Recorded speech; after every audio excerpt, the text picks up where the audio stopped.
Again, welcome back. This is DrBossKey, and today I thought I would do something I've been putting off for a while, which is I thought I'd try to do kind of an over-explain of how I wound up setting up my my cutscene.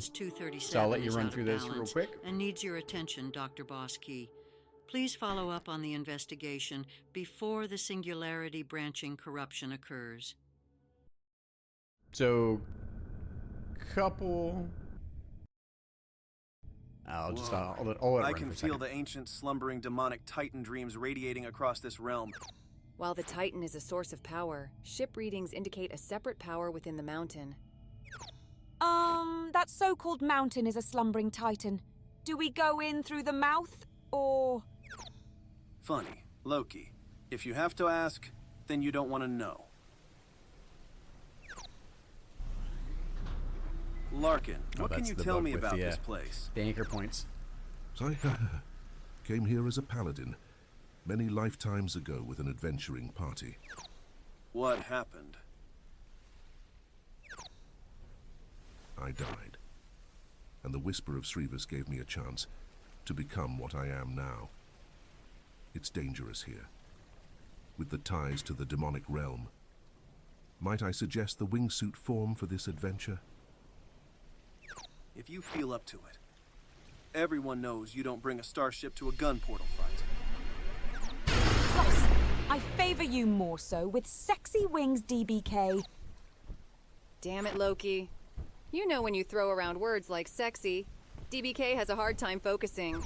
All right, you two. Can you at least pretend to be serious? Why would we want to start now? Yeah. Why would we want to start, meow? Okay, so it's a bit more of a traditional style game cutscene, right? Like you can see, you know, what we wound up achieving there. I wanted to do some little backstory, interaction with the characters, and then to basically have a number of scenes. And what I wound up doing, at least, and you can set this up all kinds of different ways. I'm just kind of showing kind of what my thinking was, my thought process, and I'd probably establish something very similar if I were to do it again, because there are a few things that really helped me concept-wise. So one is I really didn't want the camera, and this is just because I wanted to have the scenes, right? So I didn't want to have the camera itself moving through space, right? So you could very easily set up images and, you know, have the cutscene take place where you have a scroller. Kind of depends on what you wanted to build, right? So, but for me, I wanted to go with a more traditional, like, you know, like a set of shots and things, and be more character focused in that respect. And also I was playing to our strengths for the type of art that we wanted to build, right? So what I wound up doing to do this is I essentially created all the assets on top of each other. And I kind of broke all of the scenes down into essentially kind of like blocks of logic, right? So, and I'll go over that in a second. But one other thing that's really important here is that when you start stacking things up on top of each other, you'll find that it's very hard to work with the assets sometimes in selecting them, but also in terms of how things layer in front of each other, right? So what's closer to the camera, what's further away, and then how things sort. And there are lots of ways you can adjust sorting in the engine on a single layer, but you also probably want to think about how you want to set up your layers. So here, I had kind of a layer here that was, for the most part, a big chunk of my scripts. And then I had a near plane field. And then I had what I was thinking of my scene 1 and 2 background. So you can see here, switching that on and off here. And then I had scene 1 and 2. So there's some aspects to scene 1 and 2 that I wanted to utilize. And then I had a separate layer for the ship engine particles because I needed to sort those separately. And then scene 3 had its own assets. So the rule of thumb here, right, is think about your scene and how you want to build your layers, and then be diligent about making sure you assign your assets to the layers. So anytime you click on an asset in the game or in the engine, you'll notice there's a little square here that shows what scene the asset is on, right? So, and that can be quite useful for one, tracking things. The other thing that you should be aware of that's actually super helpful too, right, is you can come in here and you can select all the layer objects. Very, very helpful. right? So if you get used to essentially building out your cutscenes in a way that groups all your assets logically together, this will help you then be able to do things like debug, adjust, turn things on and off, right? Super, super helpful. So, and then I had, as you kind of come through here just to see my thinking, I had the Cerevus Mountain Pan, so I really wanted to have the how that would look. And I'll go over more in detail what that looks like. I had the wide orbit shot, the ship being on fire when you're going in through the orbit itself. And then I also like just a couple things. It's something I would recommend is when you think about your shots for your different scenes, pick one or two small polish effects that are visually nice, that kind of are pleasing to you. Because if you try to do too many effects for all your shots, you'll get really bogged down. So pick a few candy pieces that you want to focus on. So, and that's why here I have scene 3 water, and in scene 3 in water, is it here? Let's see. Was it the beach shot? So basically I have I have a water plane that essentially does like the waves, and I wound up doing that in kind of just a looping GIF. So or sprite sheet, not a GIF. So and then I had the beach shot, and then I had in general kind of a background and foreground shot. So that's one thing. The other thing is, and I did another tutorial on this as well. So if you search for tutorials, you can find out. Let's see here. So a nice little quick tip for you guys here is if you come to my playlist on the DrBossKey channel, you can go to the Shmup Creator tips and tricks, and you can do Control F to search in browser. And what are we looking for? We're looking for dialogues, right? So dialogue. Yeah, there we go. How we implemented dialogue boxes. Yeah, cool. So A-frames.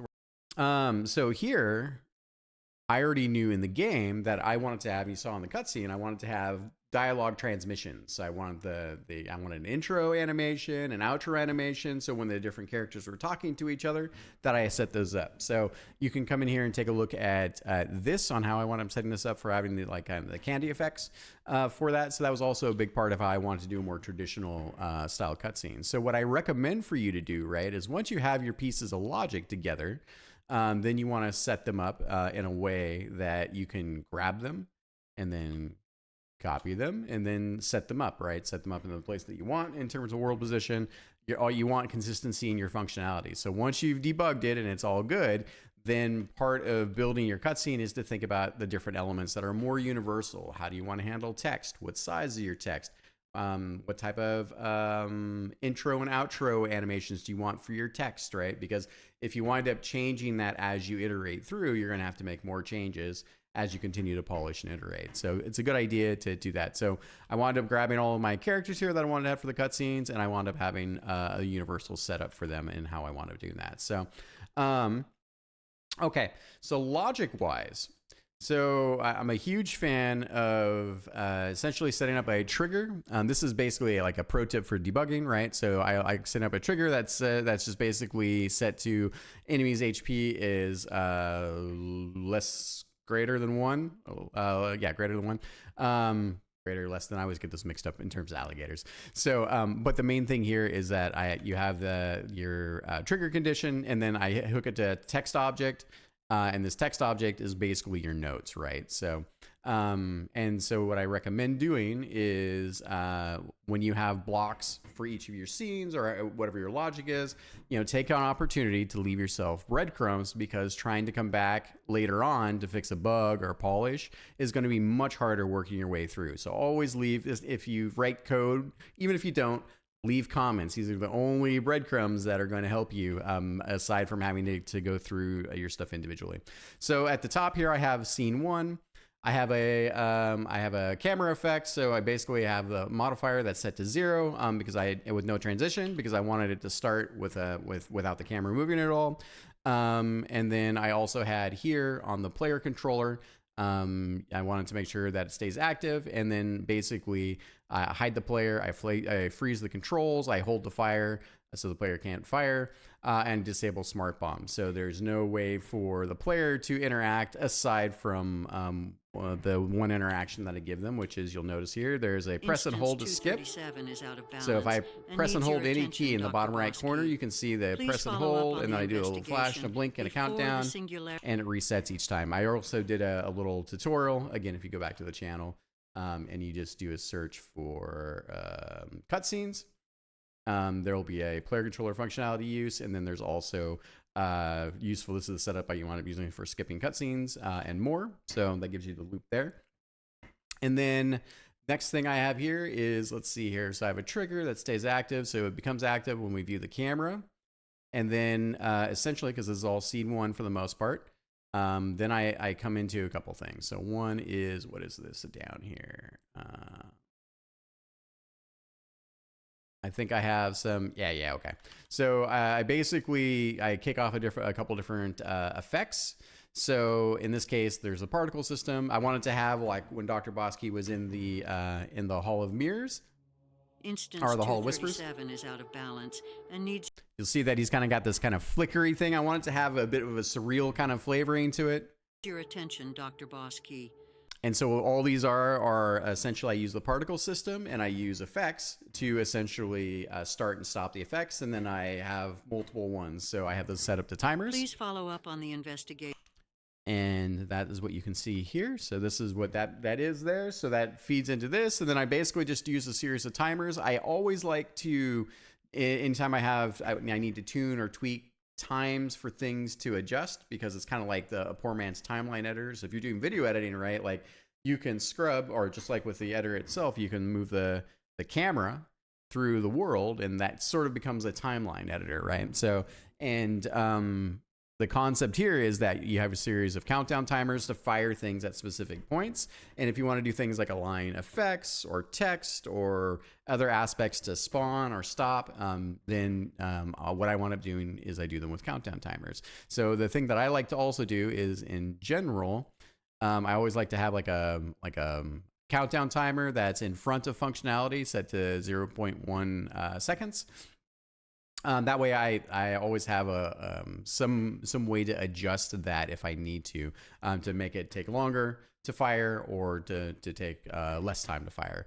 And that feeds into another timer here, which then, and again, this is kind of good for your patterns, right? So I have essentially a sound object here, and a nice little pro tip for you is when you're essentially making content, you want to make sure that you have your assets to be named in a way that makes them easy to find, right? So what I wound up doing here. So for instance, so I know that the voice lines I have opening cutscene audio. So I think this is just an MP3. Is that the case? Let me take a look here. Sprites, models, assets, sounds, sound effects. It might be that I made a music track. We'll see here. What's this thing called here? And this is why this is going to be over explained, right? So see, CS opening cutscene audio. All right, I think this is the other thing here that I wound up doing. CS. So you can see here, right? So CS is cutscene, and then I had the first. I have the cutscene 00 in this case, and then I use as I come all the way down through these. This is for the tutorial in particular, but it's CS style of number for the cutscene, and then the tutorial, and then enumeration, and then the whatever the in this case these are tutorials for the weapon system. So as I broke up my dialogue lines for text and speech, this is just the method I wound up using. So thinking about this is super helpful for you in terms of how you're going to go about it. So and then CS. Oh, okay, cool. So let's check this out. Okay. So what I wound up doing, so because it's a traditional cutscene, you need an audio track. And what I wound up doing, and this isn't necessarily how like you could do it differently, but I found that I wanted to have a lot of Foley. I wanted to have a background, like the world to have kind of presence. I wanted the ocean waves to have sounds. And then I also wanted to align the visuals to the audio track. So what I wound up doing for me is I got my cutscene together, and audio is one of the last things you're going to wind up doing in terms of, and I probably could have done this all in terms of one music track. I didn't have to necessarily put it into the engine the way I did.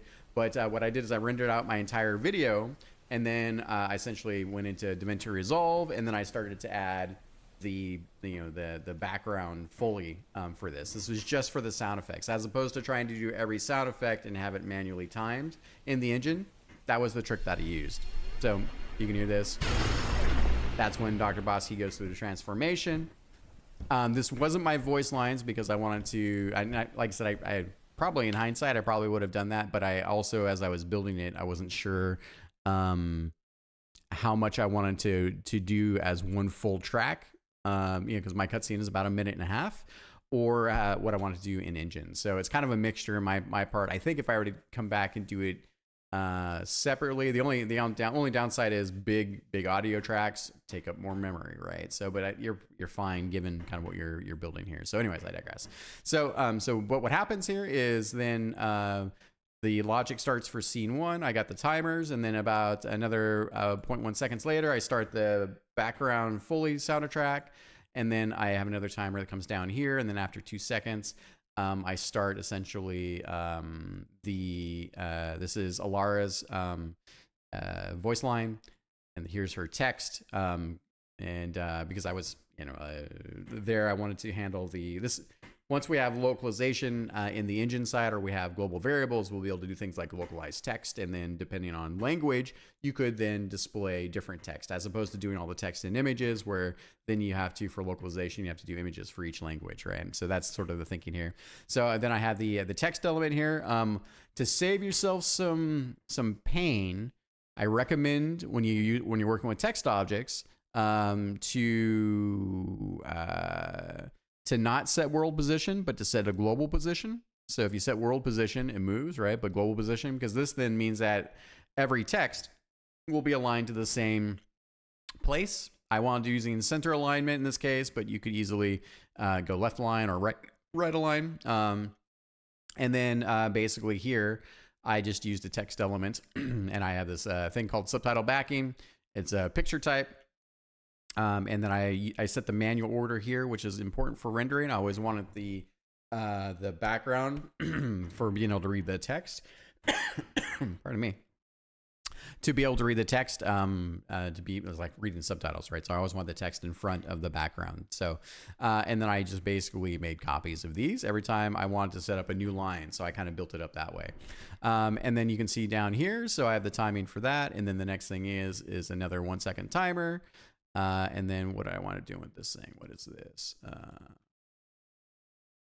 So this is this effects.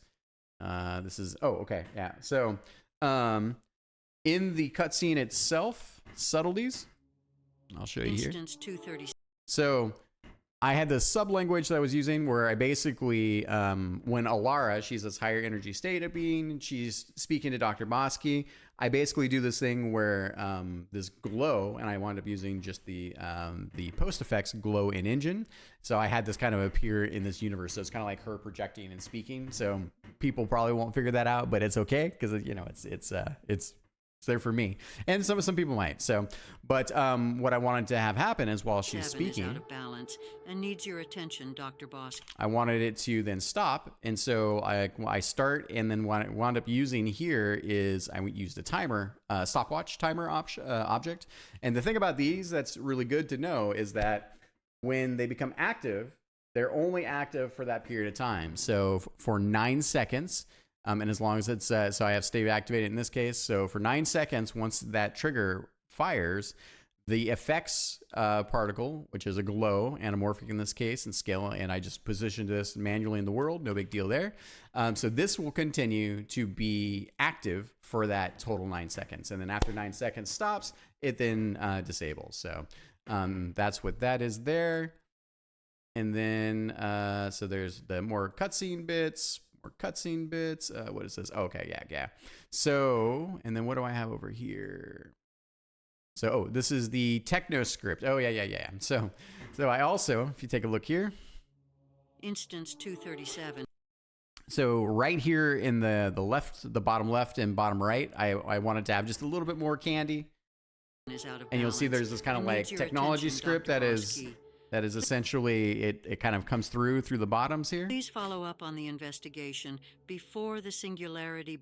And so what I wound up doing is it's only in the opening spot, but I wound up then creating, for me, it was really important to think about the functionality from like scene 0 is at the top and all the logic for scene 0. And then scene 1 is the next one up. And so I want to, as I was progressing downwards, then that would be also conveying like the logic versus the timeline for getting through the cutscene. So that's what that is here. So then I iterate through those, and then yeah, okay. And so I get down to the end of the cutscene, and what I wound up using here is essentially I just called it a black screen. So it's just a picture. And the nice thing about the text object, so the really nice thing and the not so nice thing, right? So text objects, they render on top of everything. So this is the text object here.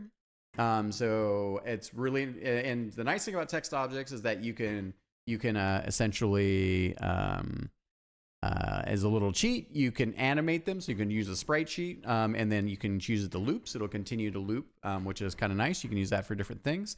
But also you have down here, you have transition in and transition out. And one of the things that is a nice little like polish thing is, you know, being able to do a fade to black, right? A fade to black is usually a conveyance in terms of movie making, right? Like some time has passed, right? Or you just want things to fade out. That's also nice, right? So you can work on your transitions.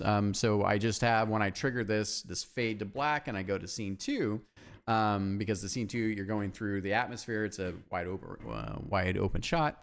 Essentially, I wound up setting the duration to 0.5 seconds. It's a fade, so it fades in, and then it stays active for 2.5 seconds, and then I did have a fade out, but yeah. So that's what that is. So also, a nice thing, a little pro tip for you there is, you can always be, if you press spacebar while you're in perspective camera, you can let the engine run. And so you can see how the logic is firing and adjusting things, right? So it helps you kind of visually debug what's going on in your, in your cutscene logic, right? So the other thing too that's also really helpful is you can, I often will come in here and I'll take some text, right? Let's take a look here.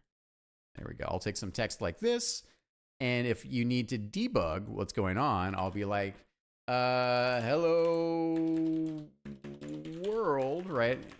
Hello world. I'll sometimes do this, debug, hello world. And then, or in this case, you're like, I don't know, VFX fire started, right? So sometimes you need to then, as you're going through your logic, you'll need to be like, hey, I don't know where the sequence of things are at. So you come down here and you're like, let me just connect to this where I think this should be happening. And then you can connect that. And then you can get basically, this is like what programmers would call printf debugging statements, right? So where like as the codes get executed, it's just a print statement showing that the execution of that code, or the script in this case, is appearing at that time. Okay, anyways.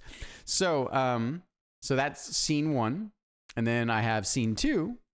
So, and in scene 2, so I do the fade up, right, of the black, and then essentially I turn off all the aspects that were part of scene 1, right?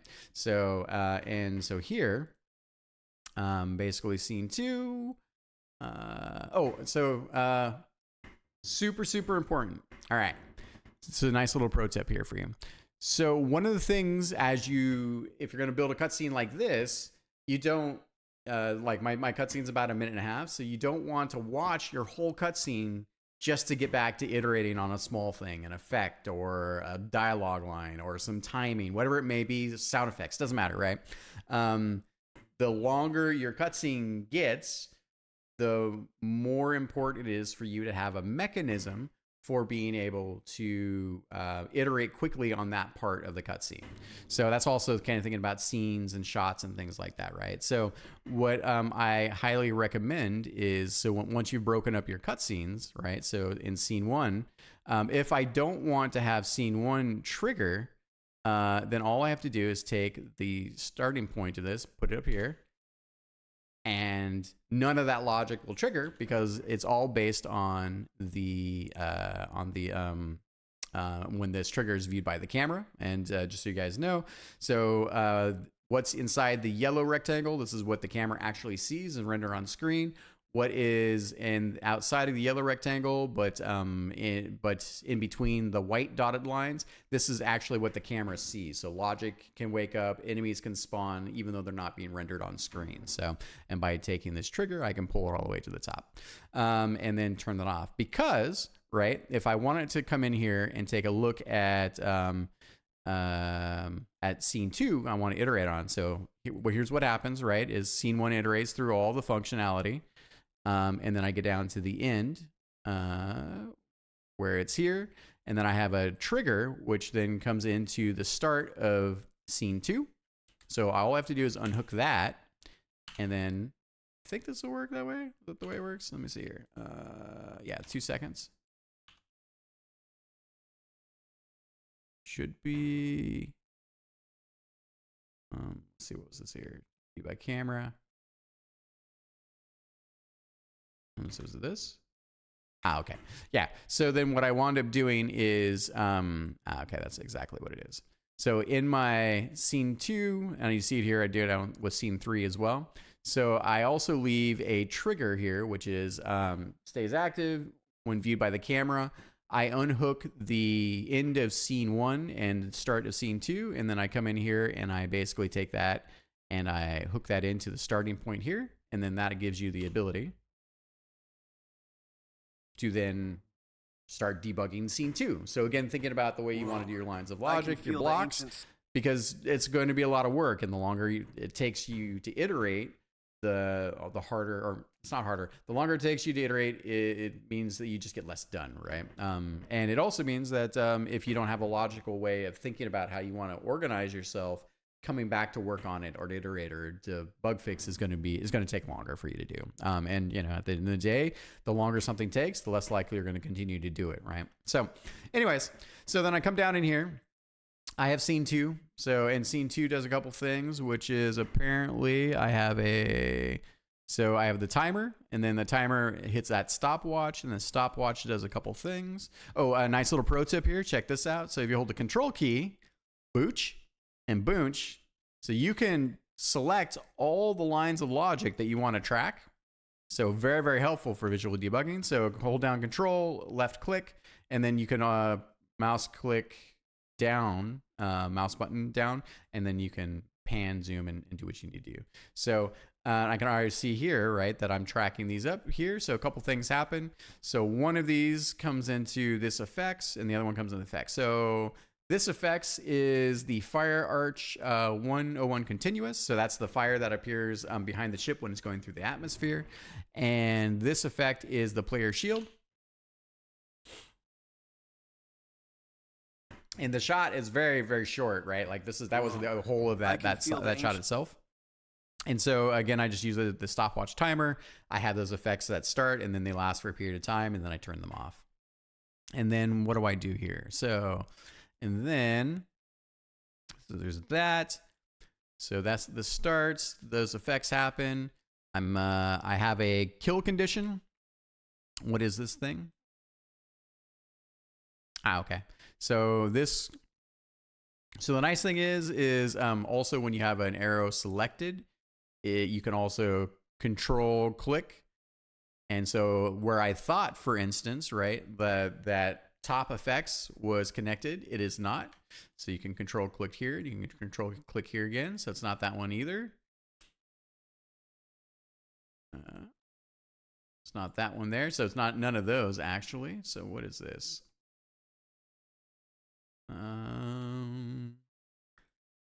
Let's take a look. And this is where some code comments would help quite a bit. Perfect. Ha ha ha. Nice. So what I recommend, right? So this was essentially the beginning of scene 1. So I have in these timers. So up here in your trigger conditions, you can leave yourself little hints. And these can only be short strings, but little hints of what's going on. So for instance, this is showing the island. And this is the island itself, right? So that's the big one there. So I know that that's going to start that. And then what happens is, And then, so I show the island. Yep. Get there. And then, okay, so, here we go. So then I know that after I show the island, I want the island to disappear, right? And I think that was the case. Yeah, okay. So we have this image here. This is the island. So we did this very wide shot, right? And then in order to get to the next scene, what I wind up doing is this is basically just a big enemy sprite because I wanted to be able to control the depth of it in the scene because I wanted things in front of it, the ship, the particles. But then when I want to get rid of it, I basically then I have this kill condition, which then destroys the island image. And then that basically, what do we got here? So intro scene, swoosh, fade in. Yeah, okay. So then I basically have a couple timers here that then come down here, and then we show the text, right? So while the Titan is the source of power, blah, blah, blah. So the voice line, the text, and then other chunks of logic. So I have the intro animation here. This is all about opening and closing the dialogues. All this is what you expect. And what do we got here? So we're there. And then as we progress through this scene, we basically have a number of things. So the nice thing here is that I know that each line is basically a dialogue line setup for the cutscene itself. And then at the end, let's double check. So what are these guys going to... okay. And then you can see here, right, I wound up stacking. In this case, I wound up... so because the way these are set up, they're set up as enemy types. So then the way I basically start and stop the dialogues is I essentially spawn the enemy and then I kill the enemy, right? You guys have done that a ton already. So that's what that is. That's why we see these kill conditions here. And then let's see here. So we're there. Okay. And that was pretty much it for, let me see, was there anything else scene 2-wise that's worth talking about? So those were the effects triggers. Yeah. Okay. So, and then we go to scene 3, and scene 3, I wanted to get rid of all the elements that we did. So you can do that in a couple different ways. Sometimes you can put enemies in front when we talk about layering, as we talked about layering here.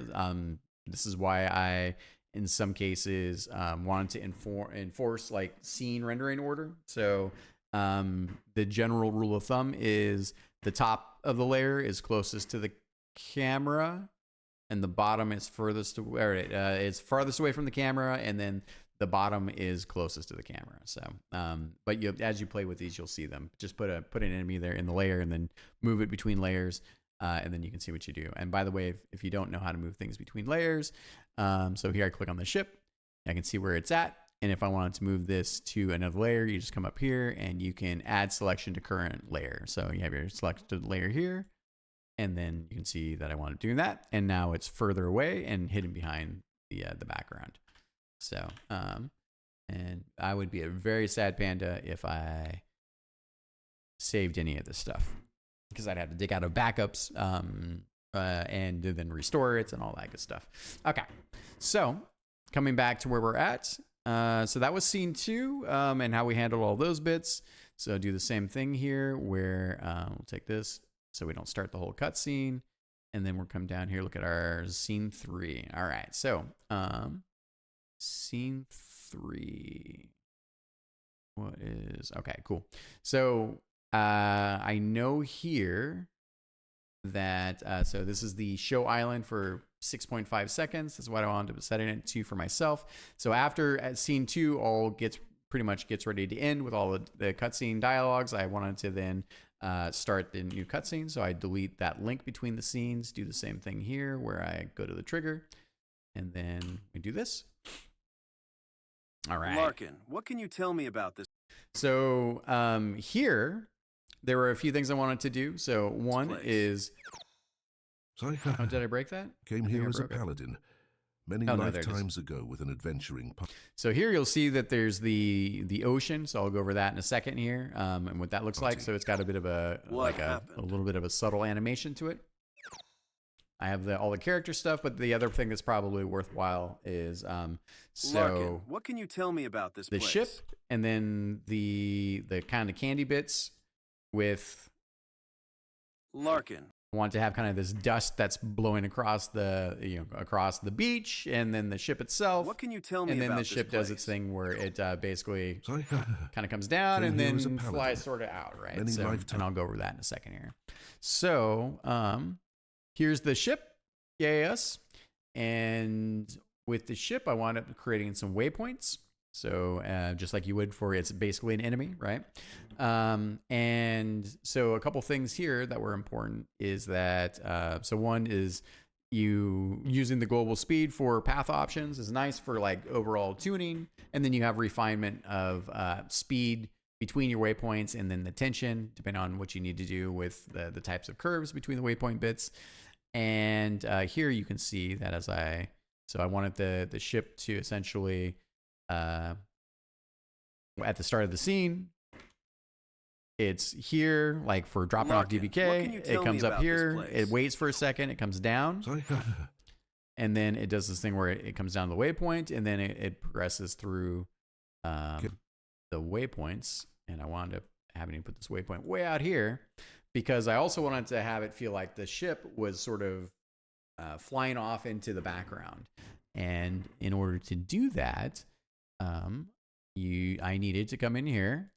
So you have essentially the translation. So in the Y from the camera, you can see here, and now these values are clamped and different, but it's a whole other thing. So I'm not going to mess with that. But the main thing here to see is that you have control of how far things get away from the camera based on their waypoints because it's a 3D engine. And the way you do that control is you basically have, I think, positive 200, and you have, I think, 200. Yeah, so 200. Should be fine. But Larkin, what can that you was tell how me I about wound up this creating the place? effect for sort of the Sorry. swoop. Came here as a paladin. Many life. And also, now that I think about that, I bet you, because I changed that. I don't know if that'll. You can see we've already changed it here. Larkin, But let's see. what can you tell me about this place? Sorry. Came here as a paladin. Yeah. So engines have changed. So the old values are still honored, but the engine has changed. And so even by touching these things, the way that the setup would be is different now. So, but the main thing here to know is that on your waypoints, I wound up controlling the distance from the camera based on the Y, right? So what else did we do here? So, and then down here, okay, text, make sure in the right spot. So scene 3. All right. So blah, blah, blah, text dialogues. What else did I trigger?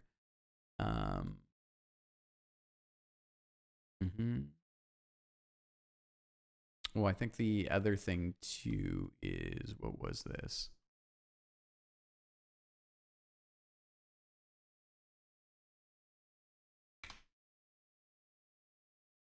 Larkin, what can you tell me about this place? I'm just taking a look here. Sorry. Came here as a paladin. Many lifetimes ago. I think, yeah, that's what it was. So, in the previous scene, that was it, is that I wanted to really have the sense that the ship is flying, right? So I'd basically kind of coming back to scene 2 for a second. Just take this and put it out here. And scene 2. All right, and we just want to start this, delete that. All right, cool. At least I think so. Did I do that right?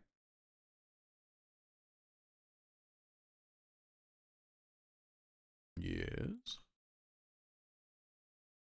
There we go. So one thing to know, pro tip. Whoa, I can. So pro tip about the engine, right, is every time you go to runtime mode, it should take all of your variables. So variables being when you change a number, when you change a value, when you connect a new script to a new thing, the engine has to do a quick compile before runtime. If you are like, that should work, because that happens to all of us at some point, especially when you start making more complex stuff, and it doesn't, save, So go back into non-runtime, save, and then go to preview again. So it becomes a second habit for me. So there are plenty of cases where you saw right there, like it should have worked, but it wasn't. If I had waited a tiny bit longer, so it would have compiled, I think it would have been fine. So, but anyways, it's just a quirk. So Feel the here, ancient slumbering demonic titan. so what we wind up doing, right, is I wanted to have this shot where we're in the cockpit of the ship and we're looking at our destination, which is the mountainside here, right? Dreams radiating across this realm. While the Titan And is a source what of I wound up doing in order to achieve this effect is I basically put the background, because it's an enemy in this case, and I basically just put it on a waypoint, right? And you can see that this will be moving in a second here. Whoa. I can And feel the the reason ancient why I wound slumbering up demonic moving the titan dreams radiating background across this realm. as opposed to While the moving Titan the is a player source and the of power, character or the ship camera readings around in the indicate a separate world power within is the mountain. because it's easier to control. I That don't have to so-called like mountain get the is a timing slumbering between the titan. camera moving Do we around what go that in looks through like. the mouth, or And then Funny. Look, once it gets to the if end, you have to ask, so then this you don't is wanna we know. wound up going up here, right? So for the idea that the ship is kind of landing, right? So that's how I achieved that illusion there. So it's all just trickery, right? So then let me come back over here. Take that over there for now. Okay. So then back to scene 3. What else did we have here? Scene 3. Let's take a look. I think this is pretty much, we're getting to the end. So Larkin, what can you tell me about okay, this so we place? talked about the particle effects, nothing special there. More Came dialogue here as a bits, paladin the ship many moving. lifetimes ago. This was a case where, okay, so I had the ship, we basically did as a big overlay, so I could turn that on and off, right? And then this is the ship moving its thing around. And then with DrBossKey, I did them as an enemy type. And basically we just created what you would expect, right? So it's just a sprite sheet, nothing spectacular there. But again, having enemies, in this case, they don't need collision, they don't need anything else, right? This gives me the ability to sort the enemy types on the layers they need to be, so whether in front or behind things, because sometimes the illusion is about the order in which things appear, right? And then again, we have all the normal things we do to spawn enemies and then kill them, right? So, and then, all right. So was there anything else in that? So these are the dialogue bits. Okay, and so we have here. The nice thing about having your dialogues aligned this way is because it's a linear cutscene in my case. I can also get a sense for where I'm at in the cutscene by coming down to look at the different types of dialogue options, right? So you can see here I have on this side, oh yeah, that's what it is. So I have the wave animation. And again, this is super helpful. So let's take a look. How did I do the wave animation? That really is the question, isn't it?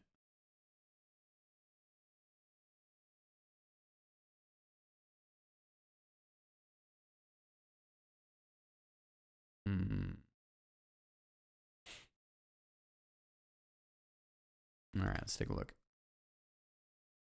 Larkin, I'm just what in can the you tell me runtime. about this place? Sorry? Okay. So yeah, what I wound up doing is I believe I basically, so this is the background, all whispers glow, intro beach water. Yeah. So in the intro beach water, I wound up in the particle system. Highly recommend that you always name your particles what you wind up naming your triggers so you can always find them. So let's see here. I think it was intro. Shit. No, I totally lost track. Thinking about stuff. Yeah. So CS is what we're looking for.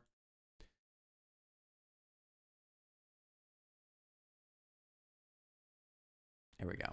So CS stands for cutscene in this case, intro beach water. Yeah, cool.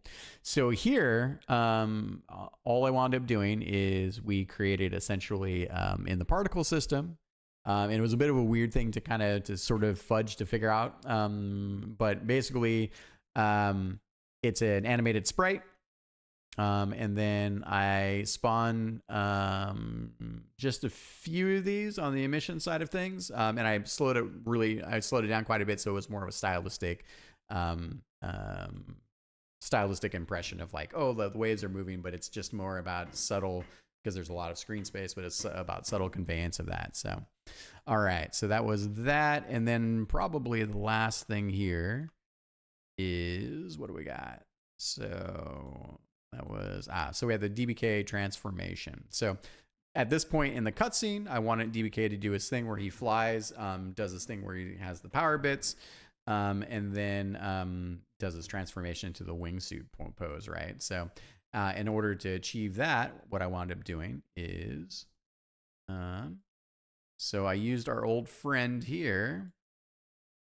I used the attachment system, so I could have essentially each of these sections. So as DrBossKey then is moved, let's see here, and so we come down here.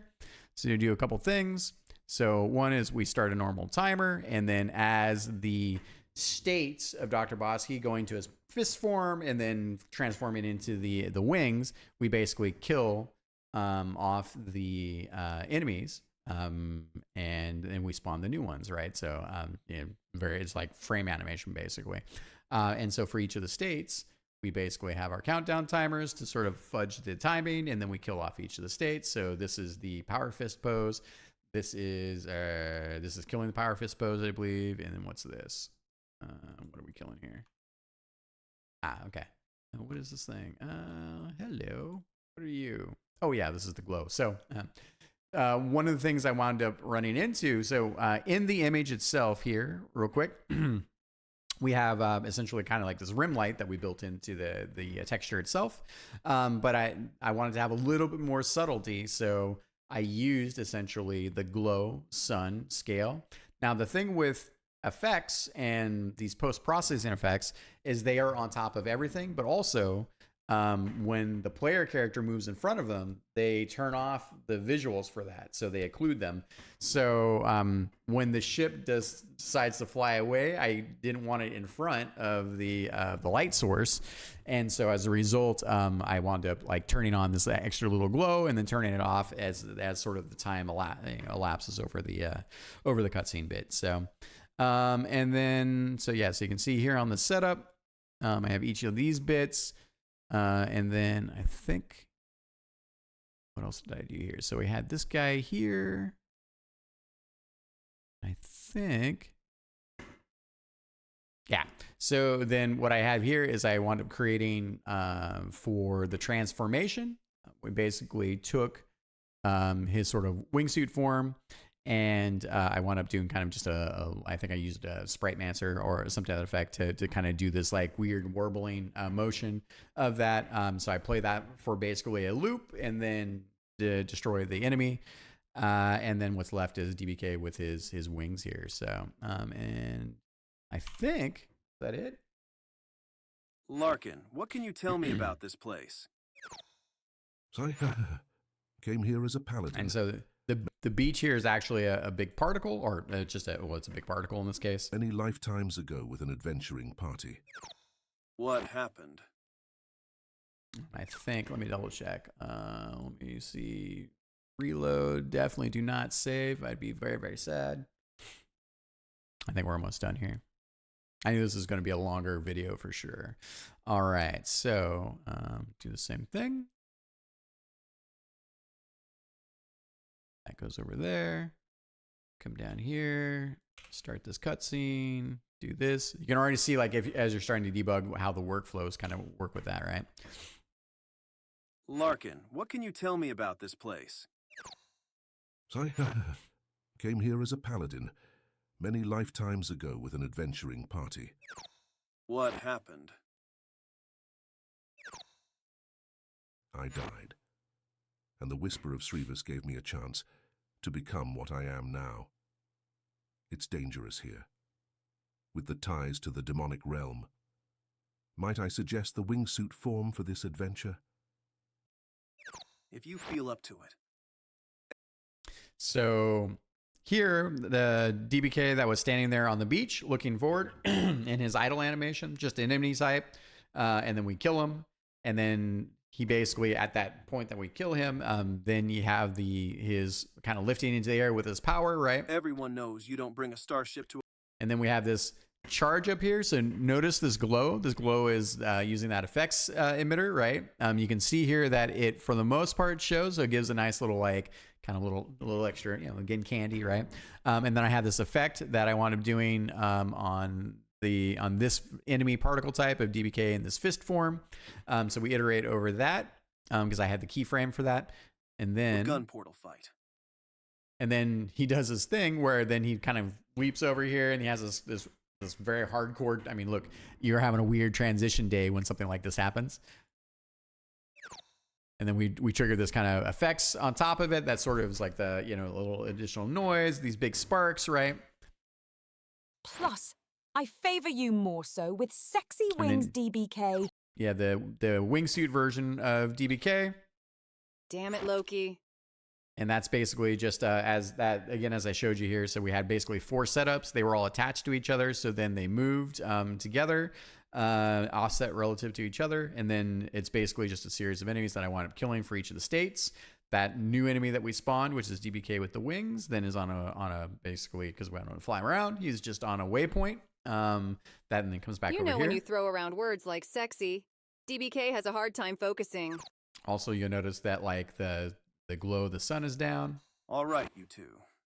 Can you and at then least DBK essentially kind of flies off.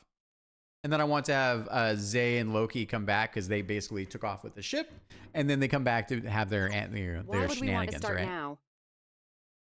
Yeah.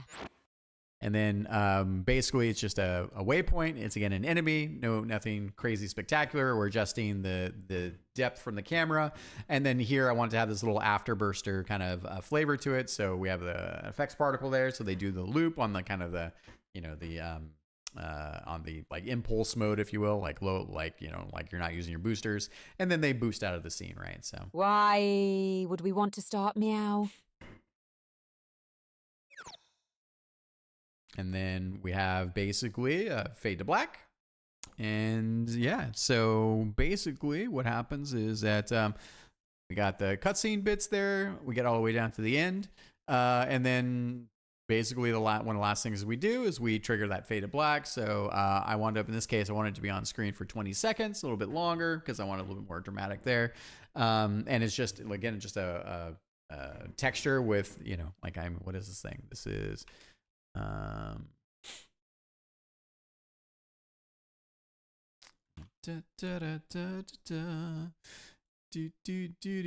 because I wanted to be on top of everything else, it's just a particle. So, or not a particle, it's a picture. That's what I'm trying to say.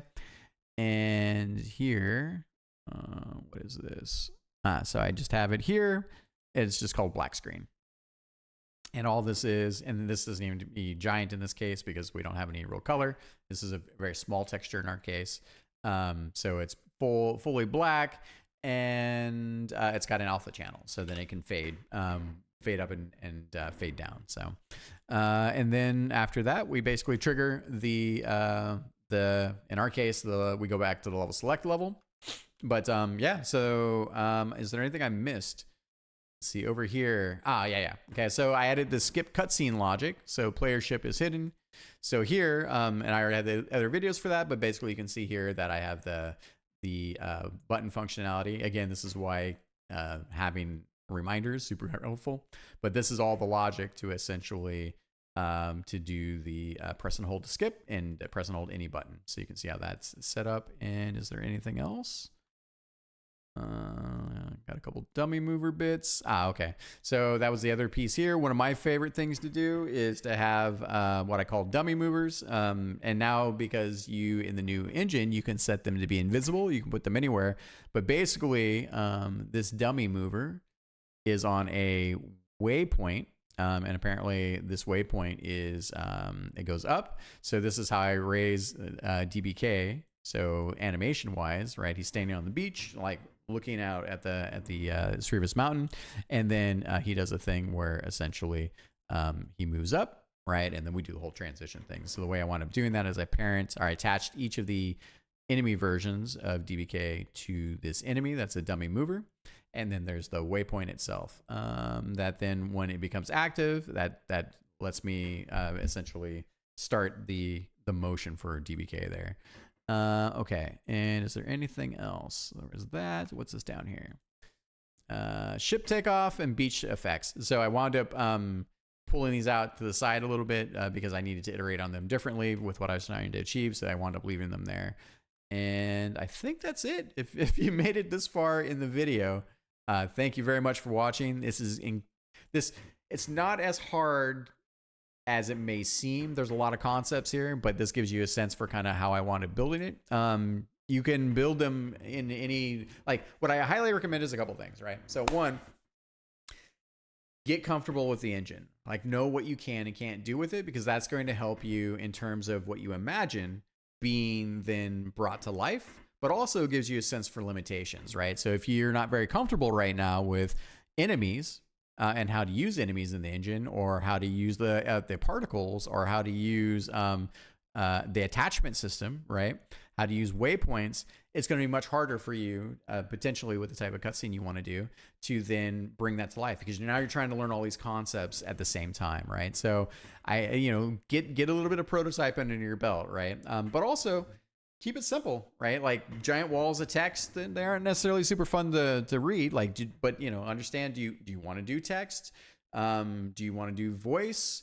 If you do, like, then how are you going to, to iterate and lay out all of your different files? Because those become different production efforts, right? So in my particular case, I knew I really wanted to have voice lines, and it's kind of carried over from the tutorial work that I wound up doing for each of the characters, right? So if I come over into assets and I go to sound effects, so